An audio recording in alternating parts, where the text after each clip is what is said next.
ease off. I was being a little paranoid about Ebola. Just give me a minute. All right. Ebola fears arise in the United States after Thomas Eric Duncan becomes the first Ebola-related death in our country. Duncan was hospitalized with common symptoms on September 8, 2014, and has recently passed away due to Ebola. The Ebola virus has a very high mortality rate at 68% due to the severity of the disease and how easily it is transmitted. The first case was reported in Zaire in 1976. Now I'm going to turn you over to Dr. Lipitz, who is going to give us more information about signs and symptoms of Ebola. Hello, I'm Dr. Lipitz, and I'm here to give you some information about the well-known virus Ebola. Ebola is a virus that is first contracted by humans from animals and can then be transmitted between humans through blood or bodily fluids. It can take up to 21 days before signs of Ebola start to appear in a human. Some symptoms include fever, headache, joint pain, muscle aches, sore throats, or weaknesses. As Ebola begins to progress, humans might see some symptoms such as diarrhea, vomiting, stomach pain, hiccups, or rashes. As Ebola gets even worse, external and internal bleeding may occur.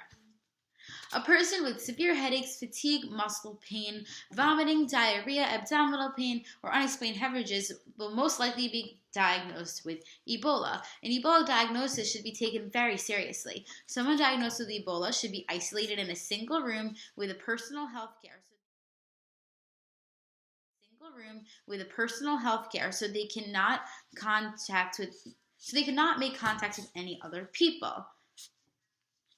Unfortunately, there is no easy definitive cure yet for Ebola, since it is so new to our healthcare in the United States. However, people with Ebola are able to receive care. Experimental vaccines and treatments are under development, but they have not fully been tested for definitive effectiveness. However, providing a human with Ebola fluids or balancing body salts or electrolytes can maintain their status of health. Thank you for your time. I hope I was able to inform you. Now back to Michelle with more information about Ebola. The affected regions of Ebola include the U.S., Mali, Liberia, Sierra Leone, Guinea, and Nigeria. In an area affected by an Ebola outbreak, make sure to do the following. Practice careful hygiene. For example, wash your hands with soap and water or an alcohol-based hand sanitizer, and avoid contact with blood or bodily fluids such as urine, feces, saliva, sweat, vomit, breast milk, semen, and vaginal fluids. Do not handle items that may have come into contact with an infected person's blood or bodily fluids. Avoid funeral or burial rituals that require handling the body of someone who has died from Ebola, and avoid contact with bats and non-human primates or blood, fluids, and raw meat prepared from these animals.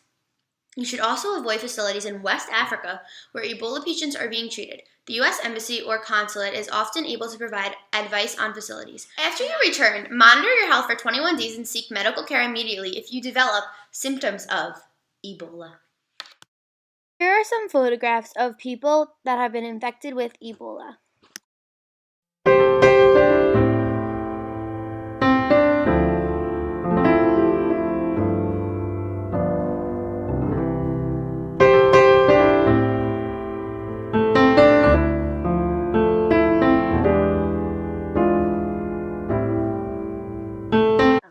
Thank you for joining us today. Your views will help us prevent a spread of Ebola across the country. Stay educated and stay healthy.